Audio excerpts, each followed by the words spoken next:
ya la ponga, Remy.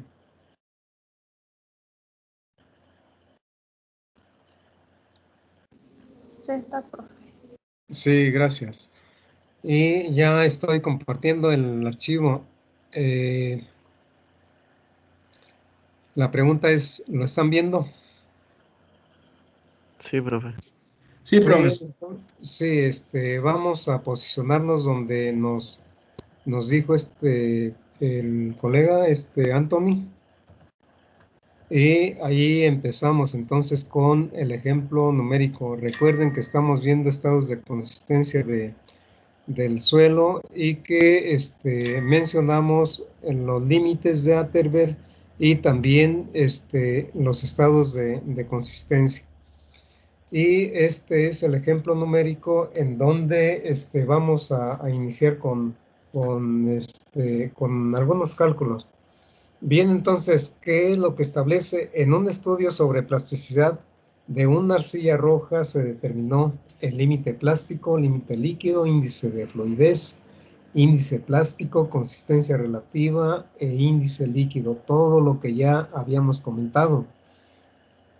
Y para cada determinación, principalmente del límite plástico y límite líquido, se dan cuadros de datos. De lo que se trata es de tener los límites de Atterberg y estados de consistencia y dar alguna interpretación con todo lo que estamos teniendo, así como lo hicimos en la teoría. Bien, empezamos con la determinación de la humedad gravimétrica del límite plástico WLP, así simbolizado. Y se nos da el cuadro de datos. Y recuerden que cuando mencionamos esta determinación, quedamos que son 3 o más repeticiones las que hay que tomar para determinar el contenido de humedad. Y el promedio de esas humedades es la humedad del límite plástico. Bien, entonces por eso aquí fueron 2 repeticiones nada más las que se hicieron.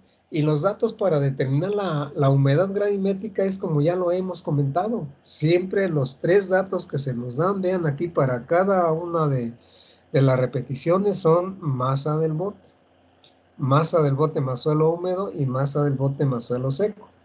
Y no se nos da, normalmente no se nos da el valor de la masa de agua, ni tampoco del suelo seco, y mucho menos de la humedad gravimétrica, que es lo que andamos buscando.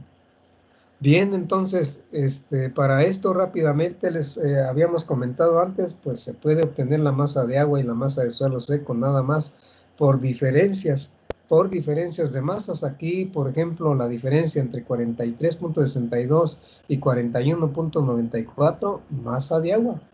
La diferencia entre 41.94 y 33.1, la masa de suelo seco.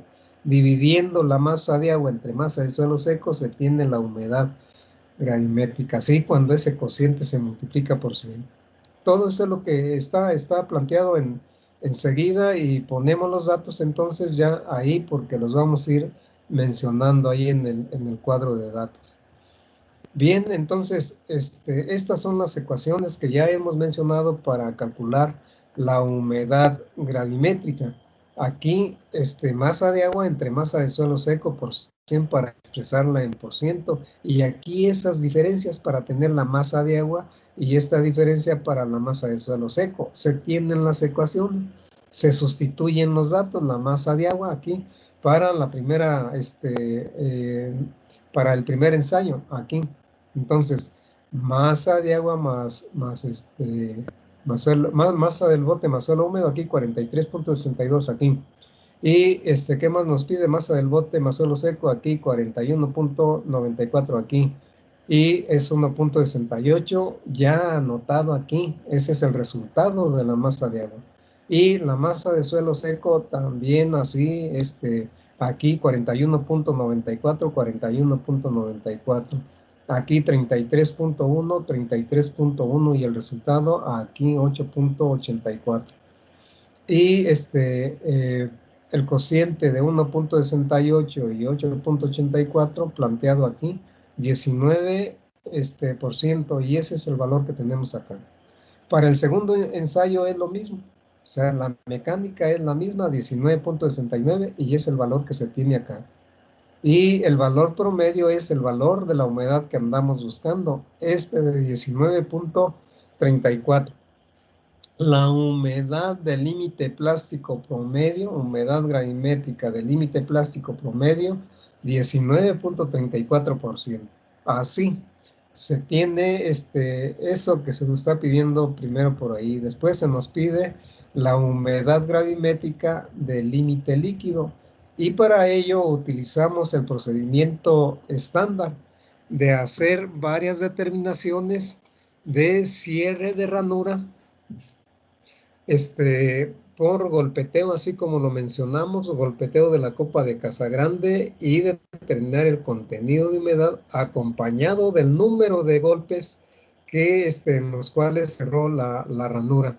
Bien, entonces el cuadro de datos tiene los datos para determinar la humedad gravimétrica en cada uno de los ensayos donde se hizo cerrar la ranura.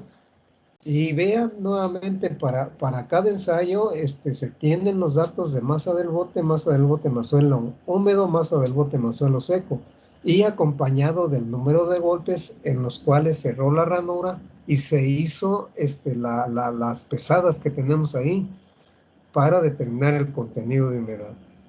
Y se procede de la misma manera como mencionamos anteriormente para la humedad del límite plástico. Este es el conjunto de ecuaciones que se tiene, ya comentadas, y para el primer ensayo se toman los valores que tenemos ahí que nos pide para la masa de agua, masa del bote más suelo húmedo para el primer ensayo, 43.39 aquí, masa del bote más suelo seco, 40.18, 3.21, y así fuimos con todos, con el suelo seco, y hasta obtener el contenido de humedad 31.1.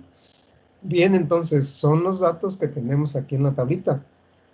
Vean la masa de agua, la masa del suelo seco, perdón, y el contenido de humedad para ese primer ensayo, y es la misma mecánica para los otros tres ensayos, 33.11 en el siguiente de humedad gravimétrica y 34, y así nos vamos con cada uno de ellos, así, hasta llegar al último, ahí donde tenemos 34.17. Bien, esos son los datos que tenemos aquí, y acompañado cada uno de los datos de humedad gravimétrica con los datos del número de golpes. ¿Qué es lo que vemos aquí? Que conforme fue menor el número de golpes, mayor fue el contenido de humedad. Nada más así, hasta ahí. Tenemos las coordenadas de cada punto de la curva de flujo. Para determinar el ensayo, entonces, ese procedimiento estándar fue a través de la curva de flujo y no exactamente en 25 golpes, que ahí directamente tenemos el contenido de humedad. Bien, entonces, se tienen las coordenadas de cada punto de la curva de flujo, se traza la curva de flujo para tener la humedad del límite líquido. Bien, entonces, eso es lo que hacemos enseguida. Y el último ensayo no lo habíamos comentado, pero ahí está 37.12 el contenido de humedad. Y ahora sí, con todos los datos se traza la curva de flujo, y la curva de flujo en una hoja de cálculo. Y esa hoja de cálculo es en Excel o puede ser en MATLAB. Y ya ustedes toman la decisión. Aquí se tiene la curva de flujo en una hoja de cálculo como Excel. Y para trazar la curva de flujo, volvemos a repetir. En una gráfica semilogarítmica se traza la mejor curva, y la mejor curva es la recta que toca la mayoría de puntos de la curva de flujo. Por ello, en un sistema de ejes cartesianos, se lleva en el eje se lleva en el eje de las Y el valor de la humedad gravimétrica. Bien, así en por ciento, y la escala es aritmética. y en el eje de las X se lleva el número de golpes. Y la escala es logarítmica. Y ahora sí, en una gráfica semilogarítmica, se traza la curva de flujo. ¿Cómo posicionamos los puntos? Si queremos, empezamos con este que tenemos aquí. Bien, entonces con 17 golpes entramos aquí en el eje de las X y con 37.12 el contenido de humedad. Ese último contenido de humedad que obtuvimos ahí con el menor número de golpes, así, de cierre del número de golpes. Y nos vamos así con cada punto hasta llegar al último, en donde este es el contenido de humedad. Entramos con el número de golpes, 34 golpes, entonces 10, 20, 34 golpes. Bien, eso es lo que tenemos ahí, 34 y aquí hizo contenido de humedad, aquí 31.1. Aquí está el punto, se unen los puntos, hay una curva aquí, hay una curva, y la mejor curva es esta recta que tenemos aquí. Esa es la mejor curva. Y entramos con 25 golpes, que es el número estándar con el cual se hace cerrar la ranura en la copa de Casagrande por 12.7 centímetros o bien 13 centímetros de longitud.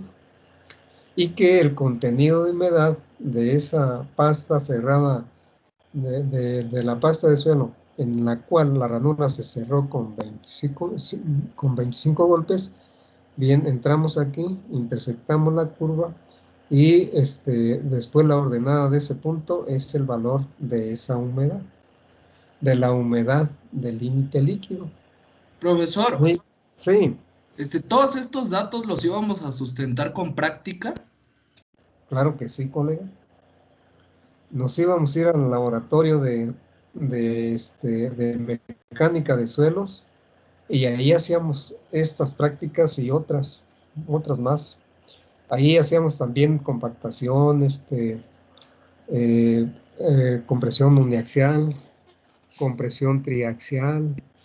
Esas prácticas, otras en el laboratorio del DIMA y otras en campo. Al final en campo era donde aplicábamos todo lo que habíamos visto en laboratorio.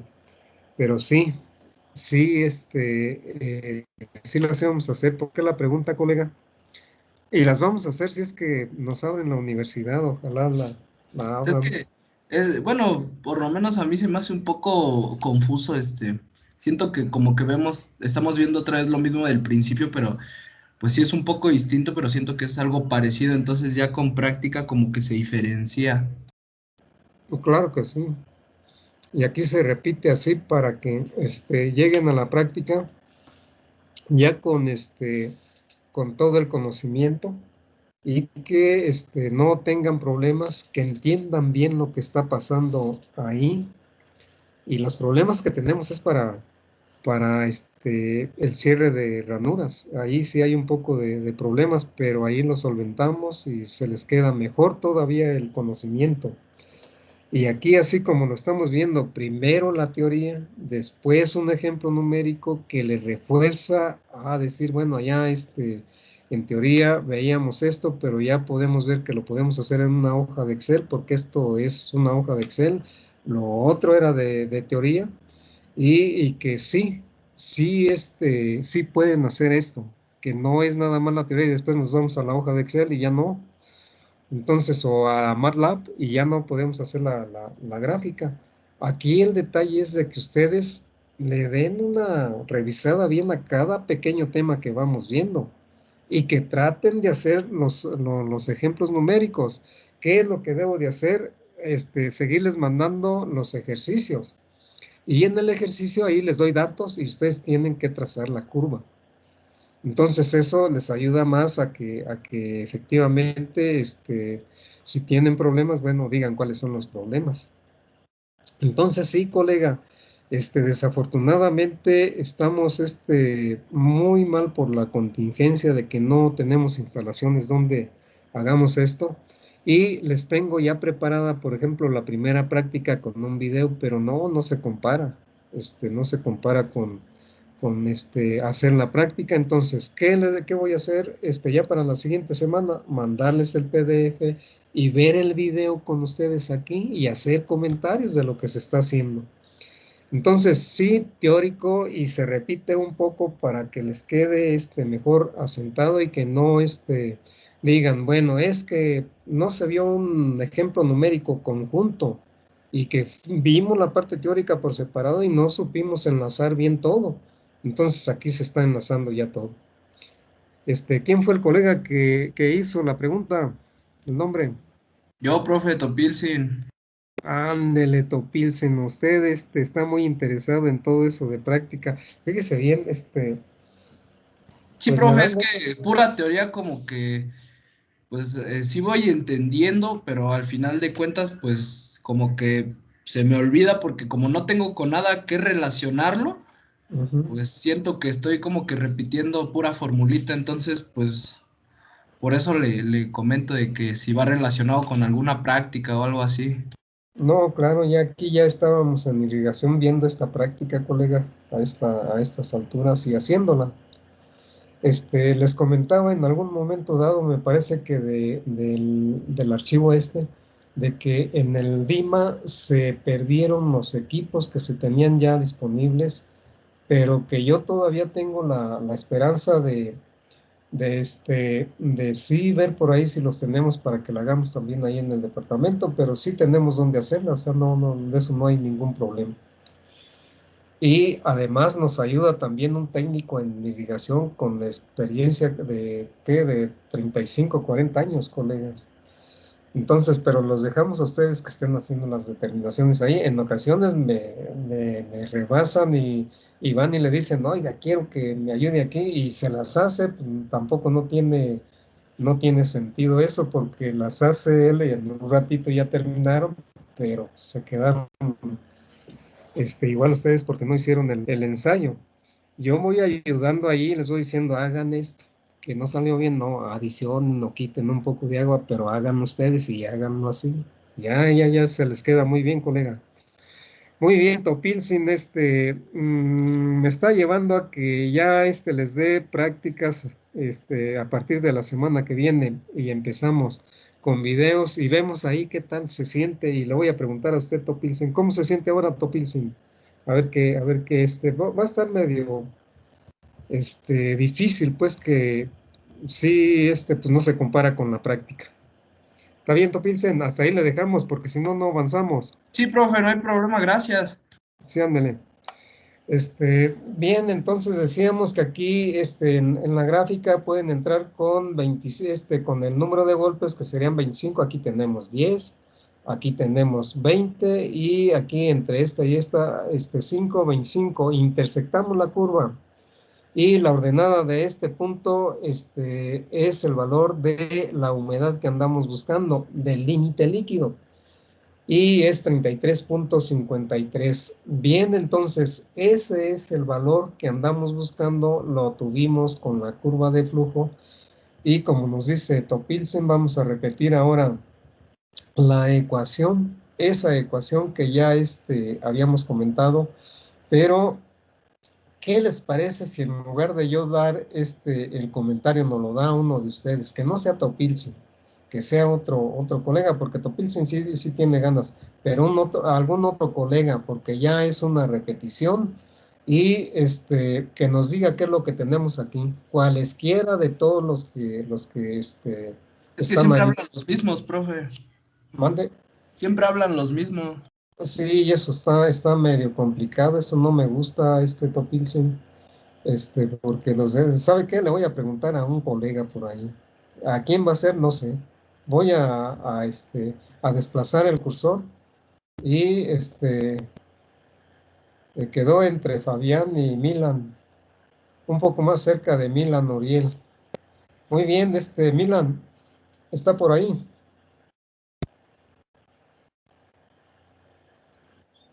Sí, profe.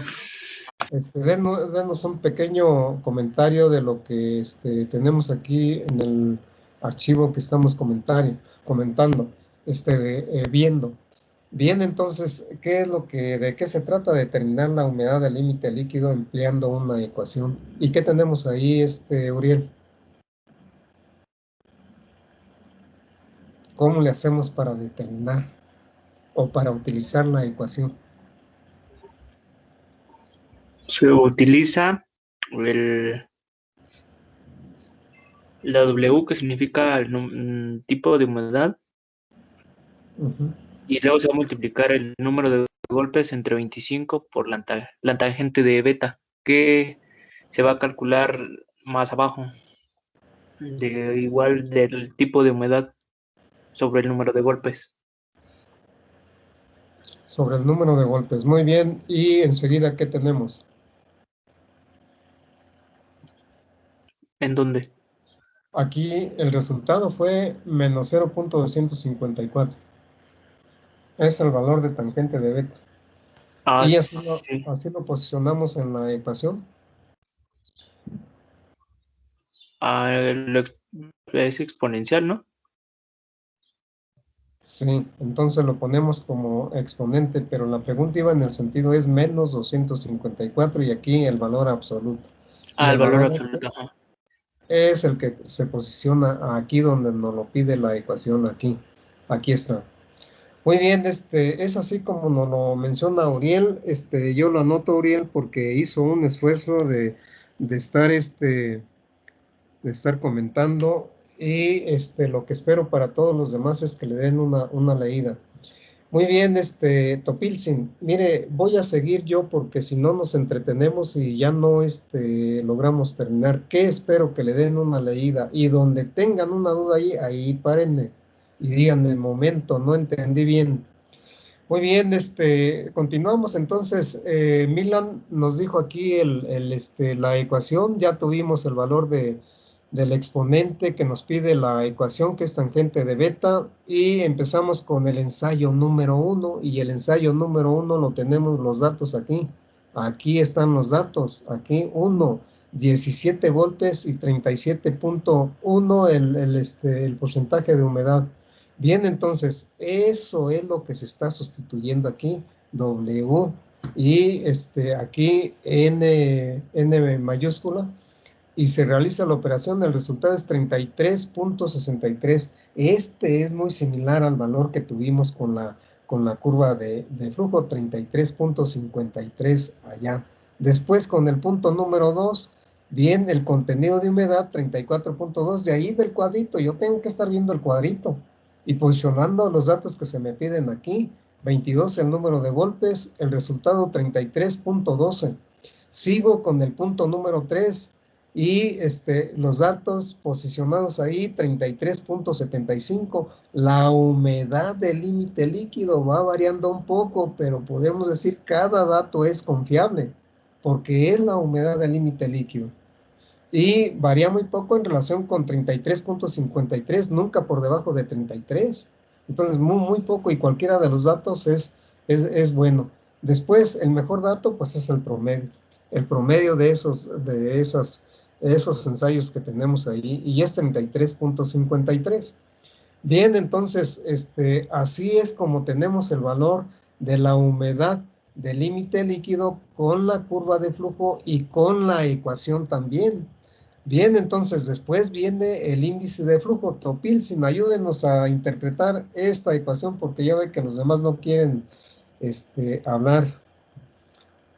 ¿Cuál, profe? ¿La de índice plástico? Índice de flujo, aquí índice de fluidez, índice de flujo. Esta IF que tenemos aquí. Se supone que es, bueno, era la gráfica que estaba representando arriba, ¿no, profe? Que estaba comentando Excel, que es pendiente de curva de flujo. Sí, es así la pendiente. Entonces tenemos ahí la pendiente dada por 2 puntos que seleccionamos ahí de la curva. Y finalmente el dato que tenemos ahí, ¿qué significa, Topilson? ¿Cuál, el W2? No, IF, aquí 19 menos 19.93. Es lo que se necesita de agua, ¿no? Que se necesita una gran cantidad de agua. Ah, pues ahí está, profe. un valor absoluto de, porque aquí se lo está dando negativo, pero aquí abajo le dice que un valor absoluto de 19.93 indica que se requiere de una gran cantidad de agua para que el suelo pase de un estado de consistencia a otro. Pues supongo que es para que cambie la estructura del suelo. No cambia la estructura. Se puede modificar un poco porque hay una pequeña dispersión de partículas, pero no alcanza a cambiar. Por ejemplo, la estructura en bloques, un poco de partículas se desprenden, un poco menos aguda las caras, pero no cambia, sigue siendo la estructura de bloques.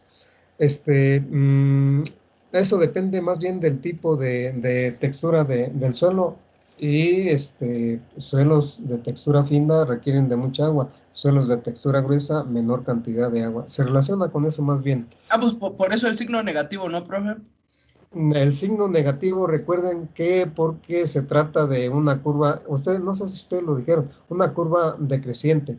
Es decir, el signo negativo es porque una de las dos variables que se están relacionando, en este caso la humedad, se reduce y la otra se incrementa conforme se incrementa el número de golpes para cerrar la ranura.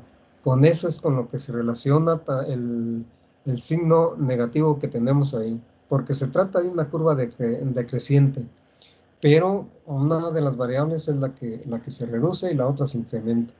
Bien, y el número absoluto es 19, que requiere de mucha cantidad de agua para cambiar de un estado de consistencia a otro. Así es como se interpreta.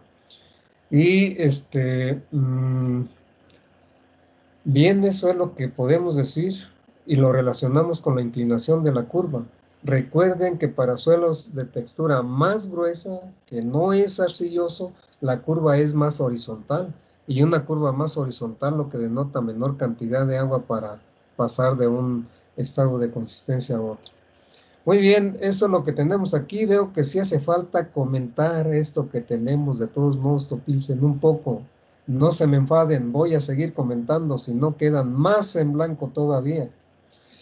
Muy bien, pasamos al índice de plasticidad, y en relación con el índice de plasticidad, esa es la ecuación que damos, se utiliza la diferencia aquí en el lado derecho entre la humedad del límite líquido y la humedad del límite plástico, ya determinadas. Posicionamos aquí el valor de WLL y aquí el valor de WLP, y el resultado es 14.19. Bien, ese es ahora, ¿cómo interpretamos eso? Otro colega, por ejemplo, al que vi junto a Milan, fue otro colega, no, ya no recuerdo quién, pero uno de los que están ahí. ¿Cómo interpretamos ese valor de 14.19? Nadie. Pues nada más así, en términos numéricos nos dice el rango de humedad en el cual el suelo es plástico, y es un rango pero tremendamente amplio, colegas. 14.19%, no hombre, el rango es muy, muy grande porque se trata de un suelo arcilloso. Por eso los suelos arcillosos son difíciles de manejar. Bien, entonces, entre mayor es el rango, mayor difícil de manejar ese suelo. Bien, después, consistencia relativa. Aquí está más problema todavía, Topilson, pero tenemos la consistencia relativa. Sí. Bien, entonces.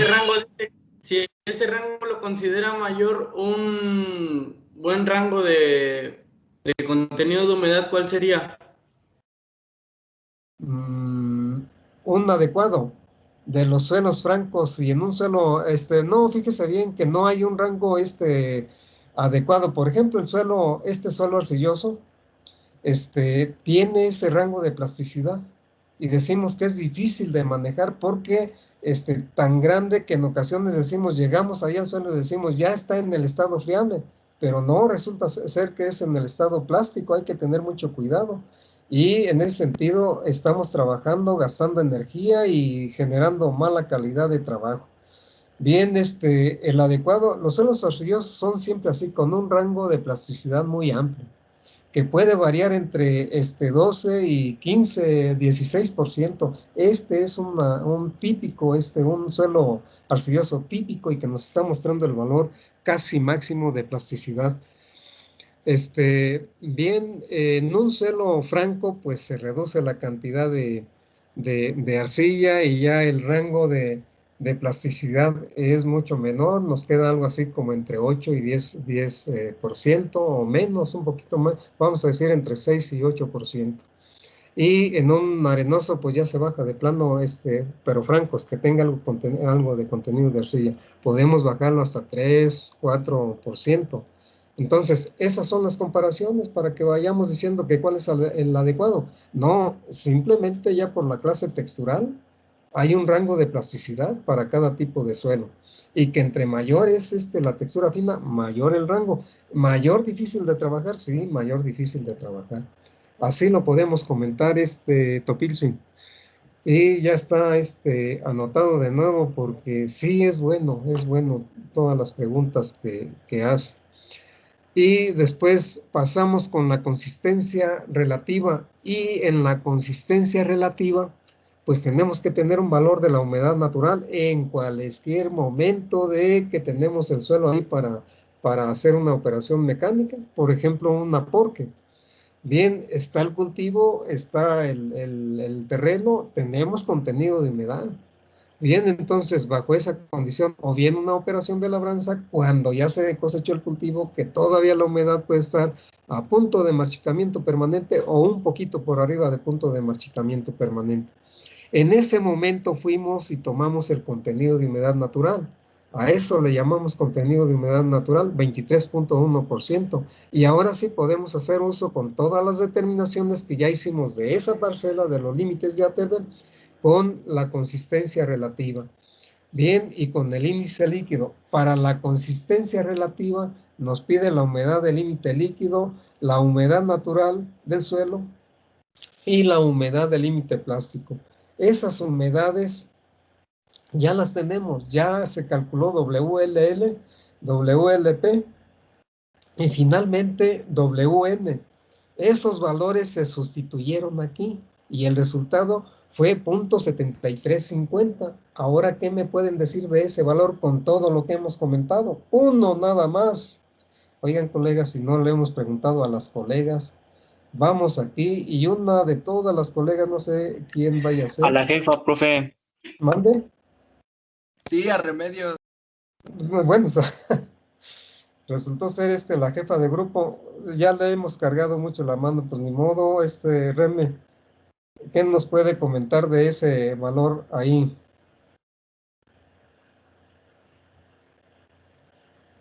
CR igual a 0.7350. Bien, entonces, ¿qué pueden comentar de ese valor? ¿Sería que el contenido de humedad está cerca de la humedad límite del plástico? Es así. Es así. Algo más. Fíjense bien para todo. Está bien, Reme. Gracias. Hasta ahí le dejamos. Bien, entonces nos comenta Reme que es que la humedad gravimétrica, bueno, el valor de CR está cerca de la unidad y que es una humedad límite, algo así nos comentó. Sí, se trata de que está cerca la humedad gravimétrica del suelo de la humedad del límite plástico. Cuando la humedad está en el límite plástico, quedamos que CR tiene la unidad y aquí está muy cerca, pero está tendiendo a cero. Recuerden que es cero cuando la humedad es del límite líquido. Y en ese sentido podemos decir que tanto si va hacia el límite líquido o como si se reduce del límite líquido al límite plástico, estamos en un estado de consistencia plástico. Eso es lo que indica ese valor, próximo a pasar a el estado de consistencia friable, o que se requiere de cierta cantidad de agua para pasar o llegar a la humedad del límite líquido. Eso es lo que significa. No trabajemos el suelo ahí cuando tiene ese valor, la consistencia relativa. Esperemos a que llegue a la unidad o bien que esté por debajo de la unidad. Eso es lo que se puede comentar de ese valor. Y después viene el índice líquido.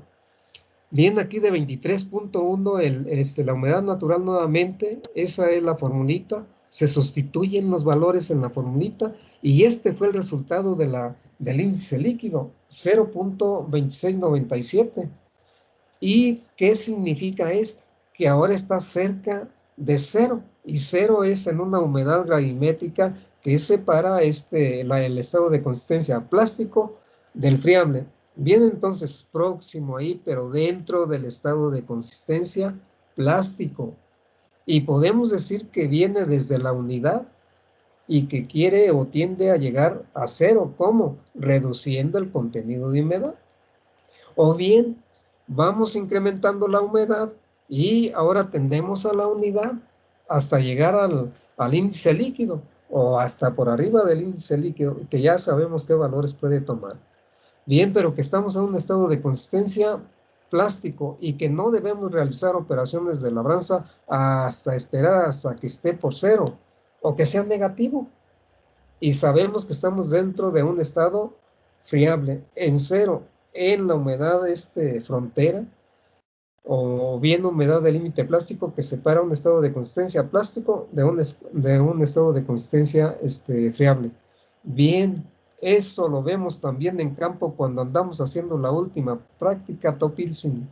Ahí decimos, miren, este es el contenido de humedad, nada más al tacto, así, miren, está tal contenido de humedad. Estamos aquí de acuerdo con los límites de Atterberg, de acuerdo con las constantes de humedad del suelo. Antes terminábamos este pequeño tema hasta aquí y les dejaba de tarea todo esto, pero ahora no. Ahora es simplemente, les dejo los ejercicios y ya. Que por cierto, me acordé de Topilzin. Topilzin quiere que les mande al instante los ejercicios. Ya les voy a seguir mandando también ejercicios, Topilzin. No se desesperen. Ya estoy en ello. Implica hacer varias operaciones para poder tener el ejercicio listo. No es así como en clase presencial. Miren, aquí está el ejercicio y empiecen. No, pues, hay muchos cambios, Topilzin, y todo eso modifica muchas cosas. Muy bien, hasta ahí. Si tienen alguna pregunta o algún comentario, adelante. Si no, veamos los factores que afectan los límites de Atterberg. Y entre estos factores está la materia orgánica del suelo y está el tipo de arcilla. Dentro de cada tipo de arcilla están los cationes intercambiables, los cationes adheridos a las superficies de las partículas, porque esas superficies tienen cargas positivas y negativas y atraen a iones positivos y negativos y después los intercambian con la solución del suelo. Por eso, cationes intercambiables. No tenemos aquí el efecto de la materia orgánica y sí tenemos el efecto de la arcilla y los cationes intercambiables aquí en esta tabla que se tiene. En la primera columna está el tipo de arcilla. Bien, una hilita, una beidelita y una montmorillonita. Y ¿qué podemos decir de los tipos de arcilla? Esta arcilla hilita es 1:1.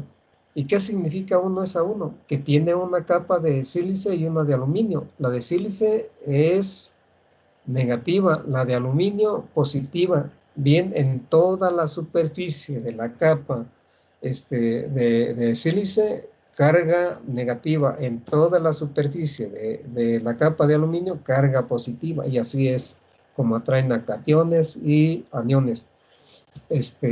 Cationes, iones positivo y iones negativo.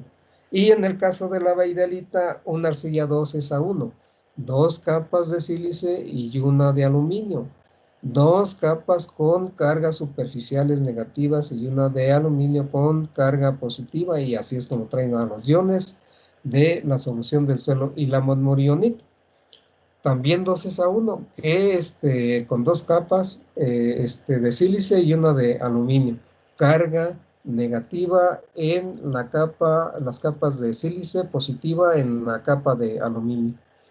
Y los iones intercambiables son estos que tenemos aquí, estos cinco iones, que son cationes. Bien, entonces, cationes aquí, sodio con carga positiva, y nos vamos hasta el calcio también con carga positiva. Bien, eso para esta arcilla, también para esta arcilla, y en la monmorionita, en lugar del hidrógeno, tenemos el litio, importante también ahí en ese tipo de suelos, pero los demás cationes son iguales. Bien, ¿qué es lo que podemos comentar de ello? Bueno, veamos esta columna donde está los límites de Atterberg y el índice de plasticidad, el estado de consistencia plástico del suelo. Bien, aquí límite líquido, aquí límite plástico, y aquí límite líquido, y aquí índice plástico, que denota el rango de plasticidad de ese suelo. Bien, yo veo todos los datos, eso tienen que darse su tiempo, ver todos los datos, y tomamos estos dos, el del magnesio y el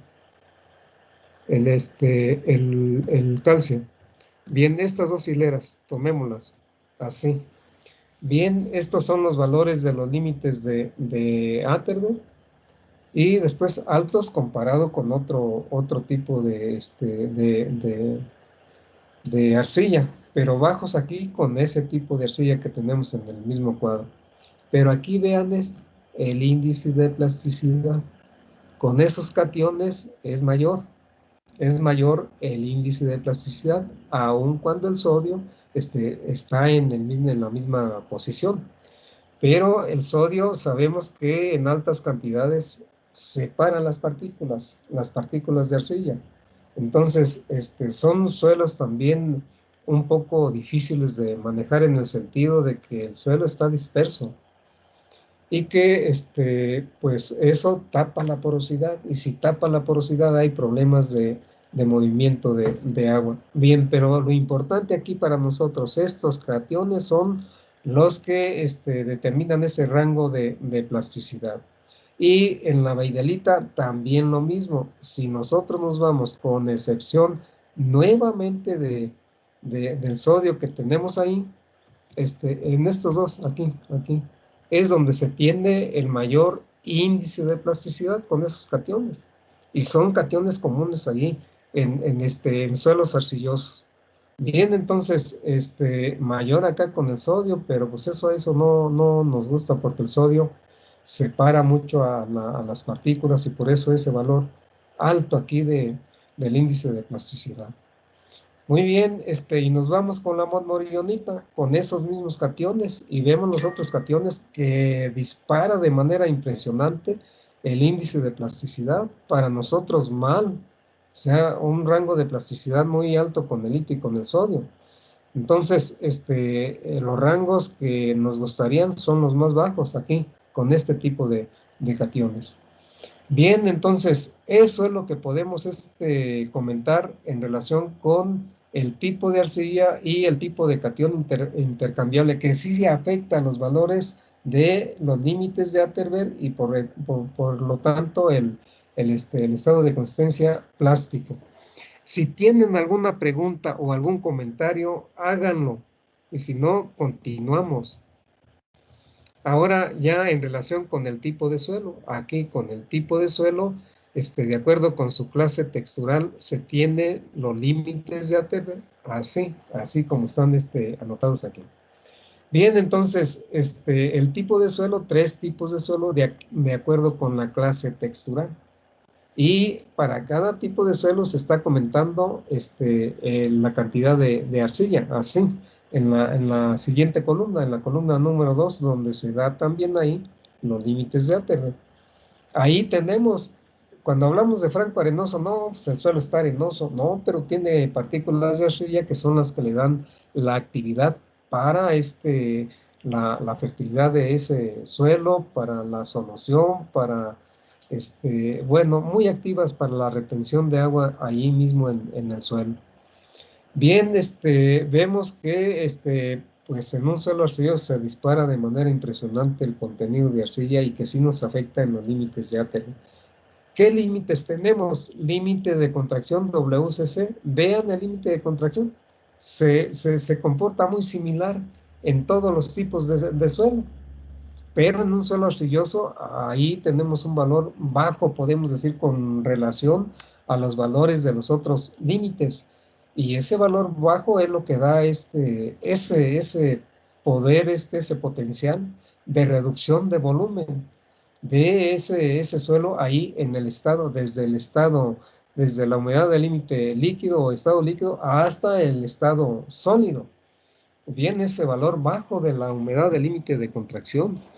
Y en los demás suelos, bueno, pues ahí los tenemos también así un poquito por arriba. Y después el límite plástico ahí muy alto ya, en un suelo arcilloso. Bien, entonces alto valor de el límite plástico y el límite líquido, no se diga, vean estos dos valores ahí. Bien, entonces eso es lo que nos da un rango de plasticidad muy alto de ese tipo de suelo. Y aquí, pues bajo acá en un suelo arenoso, les decía que andaba en suelos francos, así entre, yo les decía 6, 7 por ahí. La diferencia entre 16 y 21 son 5, pero es un suelo franco arenoso. En el otro ya se incrementa, vean, la diferencia es 15% en el franco arcillo arenoso, pero ya es un suelo arcilloso. Bien, entonces, franco arcillo arenoso, esa es la denotación. Bien, eso es lo que podemos comentar aquí en relación con los límites de Atterberg. Y sí, tener mucho cuidado en el manejo del suelo. Les vuelvo a repetir, los suelos arcillosos muy difíciles de manejar, pero sí tenemos valores de referencia que nos pueden ayudar a decir, mira, nos complicamos la vida si queremos, si no queremos no la podemos complicar, trabajémoslo en el estado fiable, en el rango de laborabilidad del suelo, ese es el mejor rango. Muy bien, después viene la aplicación de los límites de Atterberg, así en términos genéricos, para después, cuando veamos estudios así de caso, entender lo que tenemos ahí de datos. Por eso, de manera general, para todos, así lo tenemos. Bien, se están relacionando variables del suelo con los estados de consistencia. ¿Cuál es el comportamiento de esa variable? De acuerdo con los límites de Atterberg y los estados de consistencia. Aquí en la primera columna se tiene el estado de consistencia, así. Perdón, en la primera columna se tiene la variable, así como lo tenemos aquí, la variable.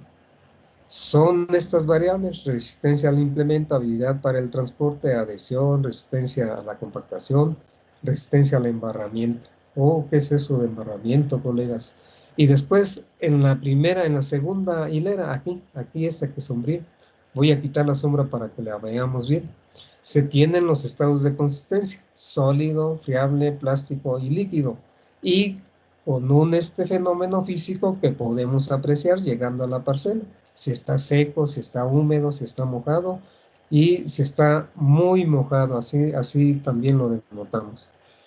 Bien, en relación con las variables aquí, resistencia al implemento. Si es un arado, resistencia a la aradura. Si es un cultivador, resistencia a la herramienta de labranza, que es el cultivador. Bien, entonces así es como lo interpretamos, eso de resistencia al implemento, resistencia a la aradura. En un estado sólido, muy alta la resistencia a la aradura, tan alta que no podemos realizar esa labor, con excepción de si se realiza junto a la humedad del límite de contracción aquí, la humedad que separa el estado de consistencia sólido del friable. Bien, ahí un ejemplo aquí práctico viene más adelante, pero no realizamos buena calidad de trabajo, sí consumimos mucho combustible y sí desgastamos los neumáticos, pero de manera impresionante. Bien, entonces, después en el estado friable baja la resistencia. menor consumo de combustible, menor potencia requerida, el patinaje anda en lo recomendado por los organismos, es decir, sí hay un desgaste de los neumáticos, pero el estándar, el que es normal en operaciones de labranza. Y el rango de 15 de 10 a 15%. Bien, así para Latinoamérica de 10 a 18%. Y así es como lo tomamos ahí el patinaje, pero resistencia, bajo consumo de combustible y buena calidad de trabajo aquí. Muy buena calidad de trabajo, como lo vamos a ver más adelante. Bien, después está el estado de consistencia plástico, la resistencia a la herradura, alta, colegas, muy alta, y eso se debe principalmente a la adherencia del prisma de suelo cortado ahí sobre la superficie de trabajo del cuerpo cortante, sobre la superficie de la vertedera, si es un arado de vertedera, del disco cóncavo, si es que es un arado de discos, y en un estado de consistencia líquido, baja. Pero ahí ya sabemos que el suelo se comporta como un líquido viscoso, en donde para nosotros la resistencia a las herramientas de labranza es insignificante, tiende a cero. Bien, después la habilidad para el transporte, y en la habilidad para el transporte ahí se relaciona con el desplazamiento del tractor sobre la superficie del suelo. En un estado de consistencia seco, cuando el suelo está firme, alta la habilidad, es decir, tan alta que el patinaje está muy por debajo de 10%, puede andar hasta 3, 4% ahí el patinaje. Pero ya sabemos, si realizamos una operación de labranza, no, hombre, pues ahí se incrementa el patinaje por la carga aplicada y se desgasta el neumático. Bien, humedad en el estado de consistencia friable, el suelo está húmedo, la habilidad para el transporte sigue siendo alta, porque el suelo sí está flojo, pero todavía con la reacción a la carga normal y a la fuerza cortante, pues suficiente como para que sí se tenga un desplazamiento adecuado. Adecuado es que el desplazamiento sea en la velocidad de avance estandarizada para esa operación, por eso alta la habilidad ahí. Y después en un suelo en estado de consistencia plástico, mojado, ahí baja la habilidad, ya sabemos, empieza el patinaje muy por arriba de 25%, y llega un momento que el tractor se detiene, y si no tenemos cuidado se apaga el motor, porque la carga aplicada es alta también ahí en la barra de tiro. Y es decir, los requerimientos de potencia del implemento que se acopla son muy altos, tan altos que incrementa el patinaje a tal grado o a tal magnitud que se puede detener el sistema tractor implemento. Y aquí en un estado de consistencia líquido, pues baja la habilidad para el transporte, pero sabemos que en terrenos con arrozales con el tiempo hay una capa de suelo ahí, sobre todo superficial, compacta, firme, y que ahí se permiten operaciones de labranza. Bien, y hay que tener cuidado, la banda de rodadura del Caterpillar, así, es tipo oruga, una banda muy ancha, en donde distribuye el peso en una superficie muy grande. Muy bien, eso es lo que podemos comentar aquí en relación con la habilidad. La adhesión, pues cuando el suelo está seco, no hay adherencia del suelo a la superficie de los cuerpos cortantes. Cuando estamos en el estado friable, sí hay adherencia, pero una adherencia que es mínima, insignificante para nosotros, y que además tan solo con los limpiadores de los cuerpos cortantes ahí se va quitando todo el material adherido a la superficie de trabajo, o bien la presión del prisma de suelo que se va cortando, ese mismo se encarga de limpiar la superficie de trabajo, pero bueno, así la dejamos baja. Y después muy alta en un estado de consistencia plástico. Hay el punto de adherencia, por aquí lo tenemos, el punto de pegajosidad. Bien, entonces se adhiere a los cuerpos cortantes, y eso es una carga pero tremenda en la barra de tiro, demandada por el implemento, por la herramienta de labranza. Y baja aquí en un estado de de consistencia líquida. Después, vamos con la resistencia a la compactación. La resistencia a la compactación, esa se relaciona con la práctica que realizamos también de compactación del suelo. Bien, la resistencia a la compactación en un estado sólido es muy alta.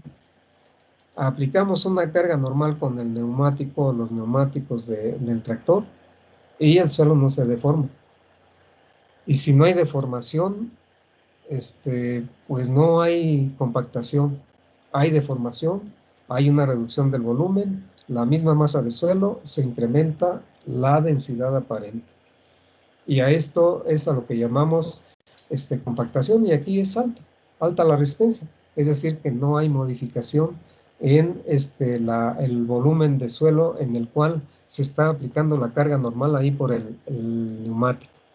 Y después, en un estado de consistencia friable es moderada, es decir, que la carga normal aplicada en la superficie de contacto, banda de rodadura, suelo, ahí en el fondo del surco y sobre terreno firme en la superficie, esa carga normal sí deforma ese volumen de suelo. Y esa deformación lleva a un incremento en la densidad aparente. Bien, para nosotros eso pues está mal desde el punto de vista de desarrollo de los cultivos. Bien, así es como tenemos moderada la resistencia a la compactación. Que sí hay deformación, sí hay cambio de volumen y incremento en la densidad. Baja en un estado de consistencia plástica, ahí sí podemos decir que se aplica una carga normal en la superficie de contacto neumático-suelo y hay una deformación muy importante del suelo, del volumen de suelo, y por lo tanto de incremento en la densidad aparente, en la resistencia a la penetración, en la resistencia al corte de la veleta. Bien, todo eso se modifica y estamos afectando a las propiedades del suelo ahí. Bien, después en un estado líquido, ahí alta la resistencia. ¿Y qué significa alta la resistencia a la compactación en un estado líquido? Que por un lado aplicamos una carga normal en la superficie de contacto neumático-suelo y que es absorbida por toda el agua que rodea las partículas de suelo que está en la porosidad y que sale por otro lado, se desplaza a los lados laterales de donde se aplica la carga normal. Eso lo vemos muy bien también en la práctica, ahí cuando estamos aplicando la carga normal a una muestra de suelo, no, pues por un lado aplican la carga y por otro lado tienen el volumen desplazado. Bien, entonces, muy baja, muy alta la resistencia a la compactación ahí en esta variable, en ese estado. Resistencia al embarramiento. ¿Qué es embarramiento? Es sellamiento de la porosidad. ¿Dónde se tiene ese sellamiento de la porosidad? Pues ahí, donde se va aplicando la carga normal por los neumáticos del tractor y donde va friccionando, donde se va deslizando parte de la estructura del implemento o bien de la herramienta de labranza en el fondo del surco. Y en la pared lateral, en el caso de los arados de vertedera, ahí en la pared lateral donde va pegada la costanera del arado, ahí, en esos puntos, en esas superficies, se va tapando la porosidad y a eso se le llama embarramiento. Bien, entonces, muy alta la resistencia en un estado sólido, de tal manera que ni siquiera podemos entrar con el arado de vertedero. Bien, baja en un estado de consistencia friable, ahí sí, tapamos parte de la porosidad y eso es eso está mal, tanto en el fondo del surco como donde va la rueda motriz, como en también por el deslizamiento de la reja y la costanera en el caso de arado de vertederas, y por el deslizamiento del borde del disco, en el fondo del disco, cuando se trata de un arado de discos. Bien, entonces ahí vamos sellando, por eso baja la resistencia al embarramiento. Y baja también en un estado plástico, ¿no? Pues ahí de plano vamos sellando la porosidad. En un estado Líquido, también baja, muy baja, ahí tapamos toda la porosidad, de tal manera que sí formamos una capa endurecida que después permite el desplazamiento de los Caterpillar ahí para realizar una operación de rastreo. Normalmente es una rastra grande la que se les acopla para preparar el suelo y establecer el cultivo del arroz. Bien, en términos genéricos, esto es lo que podemos comentar y esto es lo que deben de tener en cuenta. Se les va a olvidar, pero ¿qué tal si le dan varias leídas y reflexionan? Así ya no. Pero si no le dan leídas, claro que se les va a olvidar inmediatamente después de que se los comento. Y si tratan de estudiar un día antes del examen, pues ahí ni se van a acordar y ni van a resolver el examen. Abusados con el examen que ya viene. ¿Y va a abarcar todo lo que hemos visto hasta ahorita, profe? Topilzin, no, les haría el examen así por partes. Es muy difícil que les implemente el examen, pero se los comento para que despierten, Topilzin. Yo espero que estén despiertos. Sí, profe, Bien, apenas dijo examen y se y abrieron los ojos. luego, ya todos despertaron, ¿verdad? Me Muy bien. saltaron los ojos, profe. No, hombre, ¿cuántos exámenes han hecho? Ya han hecho varios en algunas otras materias. Muchos, profe. Como 4 ¿Exámenes o cuestionarios? exámenes. Es decir, en Teams, si les fijan ahí el examen y el periodo de tiempo. Porque ese sería un examen en Teams. Y si les dejo yo un examen así, les mando el PDF y es un examen, ahí ya medio que es un cuestionario, el que les estoy dejando, colegas. Bueno, es que en las demás materias, bueno, nos dejan como que problemas y pues solamente nos dan como la hora y media para entregarlo. Ándele, eso sí está correcto, es lo mejor que se puede hacer O entonces. nos dan 3 horas en dado caso, Sí, ya porque cuando... luego se va el internet.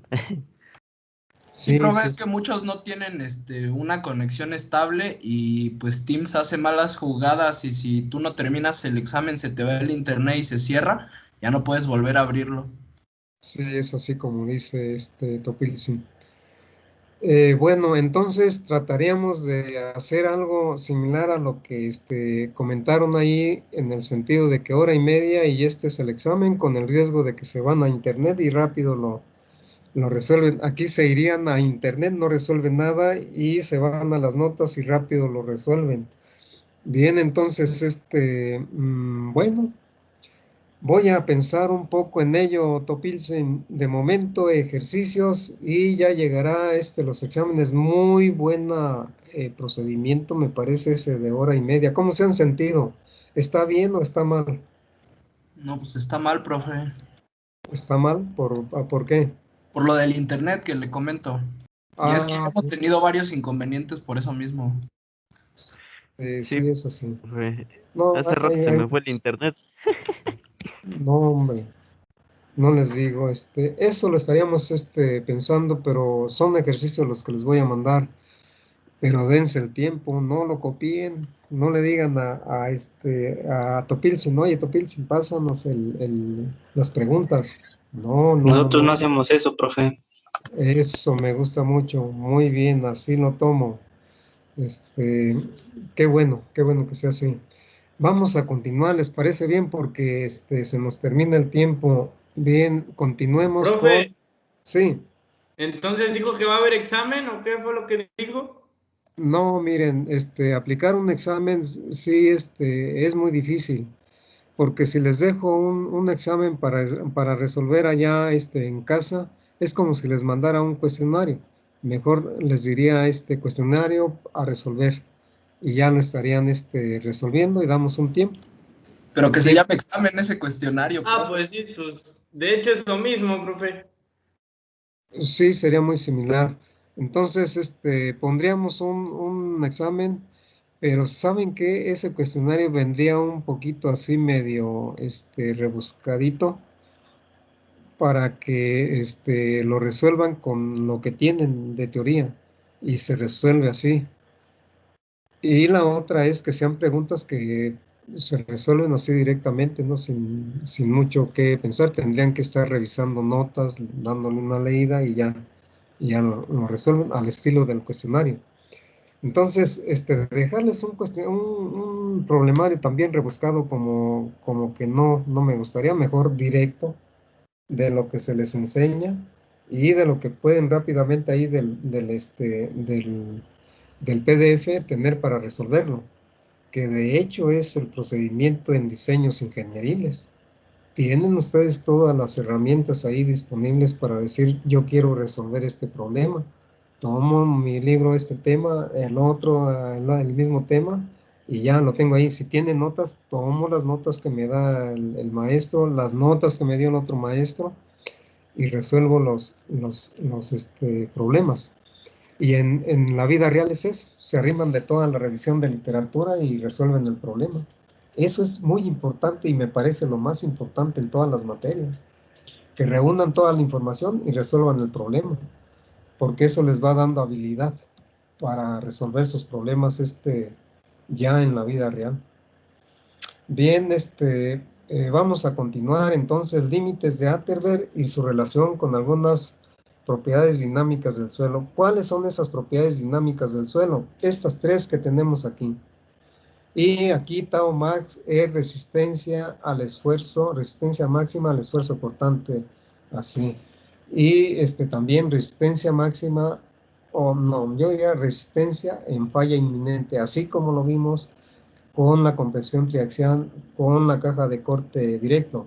Bien, entonces resistencia a la falla, resistencia al corte del suelo en falla inminente. Y aquí, para no dar tanta vuelta así, tau max, resistencia máxima al esfuerzo cortante del suelo. Y aquí, tau prima max, resistencia máxima al deslizamiento del suelo sobre el metal. Tau prima max, no confundir con tau max que tenemos acá. Ahora estamos viendo el deslizamiento del prisma del suelo sobre la superficie de trabajo, esta, tau prima max.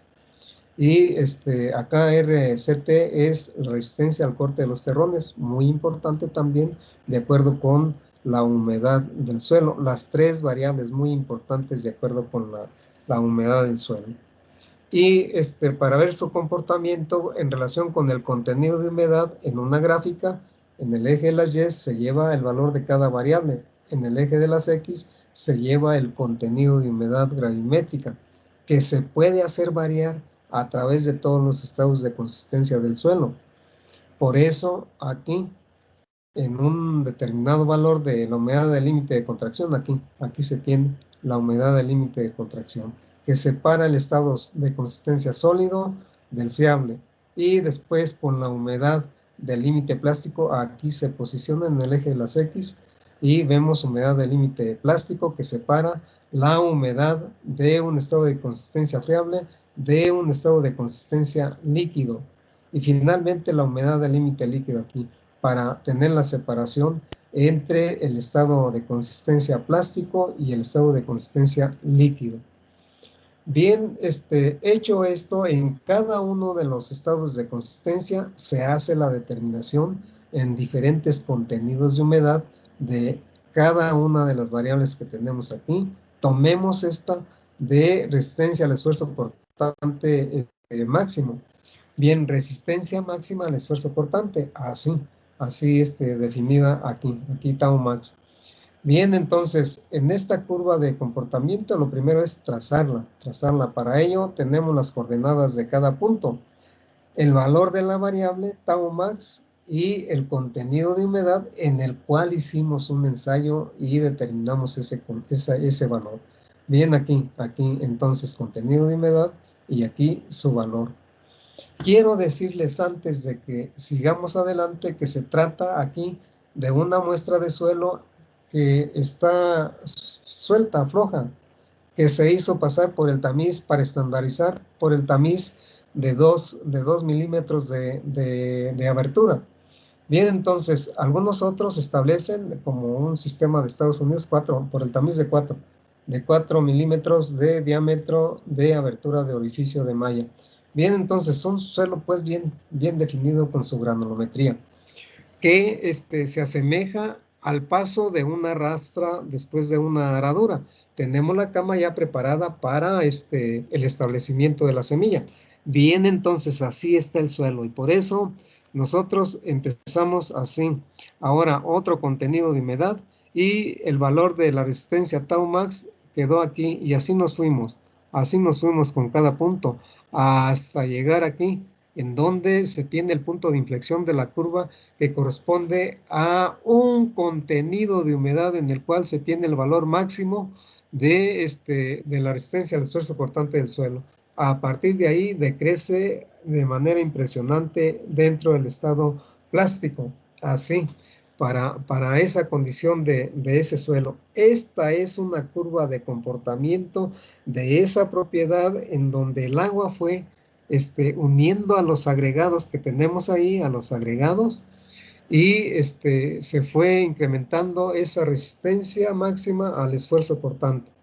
Bien, la otra curva esta de tau prima max, también de igual manera las coordenadas, el valor de la variable y el contenido de humedad. Bien, cada punto tiene esas coordenadas. Y llegamos aquí nuevamente al punto de inflexión, en donde se tiene el valor máximo de la resistencia al deslizamiento del suelo sobre el metal. Resistencia máxima al deslizamiento del suelo sobre el metal. Después decae de manera impresionante aquí en el estado líquido, así como el estado de la resistencia al esfuerzo cortante. Resistencia máxima al esfuerzo cortante del suelo aquí decae, pero de manera impresionante.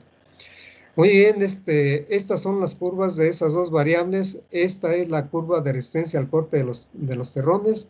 También, ¿cómo se hizo esta determinación? Bueno, por un aplastamiento del terrón ahí en el departamento de irrigación, que también lo podemos hacer ahí en el DIMA con la máquina universal. Coordenadas, ese valor de RCT y su contenido de humedad. Vean esto acá, el valor mínimo de RCT lo tenemos en el estado de consistencia plástico aquí. Esta humedad y este valor de RCT. Bien, curvas de comportamiento de esas variables que se les llama así, variables dinámicas, porque están variando al variar el contenido de humedad del suelo. Y en términos generales podemos decir, genéricos, de que la resistencia, si es alta la resistencia al corte de los terrones, esta es la resistencia que predomina, y alta la resistencia a la aradura para un suelo en un estado sólido. Bien, pero estamos hablando de terreno firme, antes de la aradura, antes del rastreo, y no ya un suelo manipulado, flojo, que tenemos ahí preparado. Bien, lo que siempre comentamos con los límites y estados de consistencia de Atterberg: alta la resistencia a la aradura en un estado sólido, baja en un estado friable, alta en un estado plástico. Y la curva de comportamiento es una parábola que tenemos ahí, y que la ecuación que describe este comportamiento es una ecuación polinomial. Entonces, eso lo vamos a ver más adelante, pero aquí, así es el comportamiento para un suelo con esa condición, y que se va adicionando agua de tau max, tau prima max y RCT. Si tienen alguna pregunta, la pueden hacer. Profe, Si ¿para no, cualquier resultado va a ser el mismo comportamiento como el de la gráfica? para cualquier ¿qué resultado dice de qué? Bueno, para los resultados de máximo, bueno, referible a lo sólido, friable, plástico y líquido. Esto sí, es Ok. genérico para todo tipo de suelo, siempre va a ser así. Estas curvas, pongamos que son para un suelo arcilloso, y para un suelo franco, vamos a decir, para un franco, este valor de aquí queda un poco más por debajo, y la curva iría así, así, así. Pero siempre el mismo comportamiento, así. Así, entre más arenoso, más arenoso, pero que tenga contenido de arcilla, siempre el valor más bajo, y la curva, el mismo comportamiento, así con su punto de inflexión y su punto más bajo por acá en el estado líquido. Siempre va a ser igual el comportamiento, pero distintos valores de acuerdo con el contenido de arcilla para cualquier curva, aquí para esta, por acá y bien. Y Gracias, para profe. esta, sí, también así. ¿Su nombre, colega? Anthony. Bien, Anthony, sí está muy bien, pero queremos que hablen todos los demás también. Ojalá se animaran, Anthony, o Topilsin. Bien, ojalá se animen los demás.